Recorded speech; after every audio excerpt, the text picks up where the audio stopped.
Okay. This is where I put my above ground pool. I put a video up about like maybe these bases, these pads. These are cattle pads. They're 4x6, I think, 3x6, 3x4. I don't even remember now.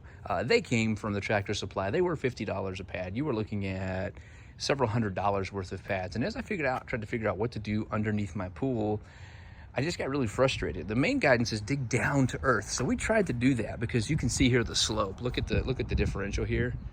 That's like a 7-inch differential. Now this is the best spot because we don't have any, there's not a lot of trees overhead. You got a couple back here, but it kept a lot of the leaves out. It's also at the bottom corner where all my drainage happens anyway. So when I drain the pool, I can stick it underneath that fence and run a cord out like all the way out to the street and just get the water out easy.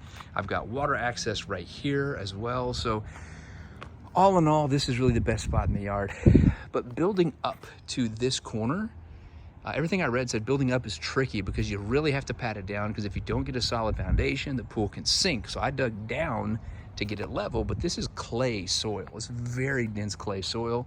Every time you try to level something out, you're gonna run into a rock, just constantly. That rock creates a giant hole.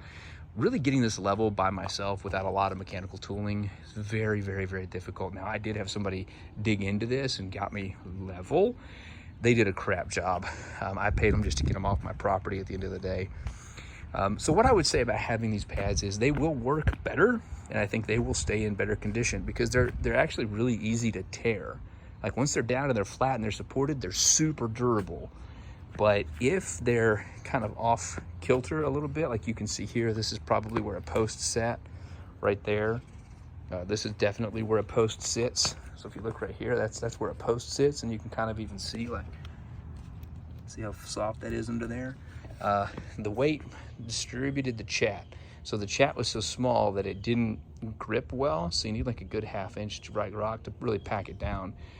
There's another post hole right here. You can see where the post sits, right? So the downside of these pads is without a really solid foundation under them, they're probably not gonna be great. So if you got a really nice flat area and you wanna throw these on top of the grass and you've got a really solid area and it's really packed well, I think they're probably really solid.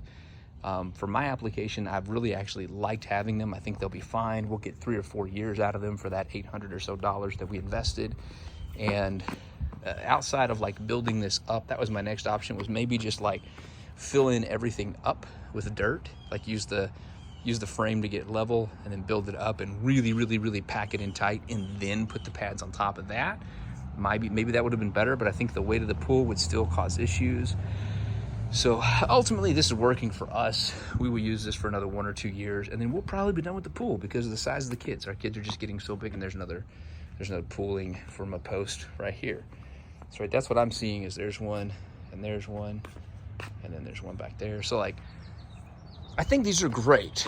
I still think it was a good choice. I'm happy with the investment. And when I'm done with these, I can probably sell them, or I'll find another application for them, or I'll just leave them here. What we do in the winter sometimes is bring our patio furniture here and we put up a movie screen here and we just sit and cuddle and like watch movies and maybe start a fire in a fire pit or something. But ultimately, I still think these are a solid base, but you gotta have a good underlayer. You've gotta have it level, because they're not gonna help you get to level. And when I say that these are not durable, right? They're durable, they're very, very durable, but they break easy. In case in point, I'll show you over here. You can see here, I drug this one over here and it's cracked. So you can kind of see this crack right here.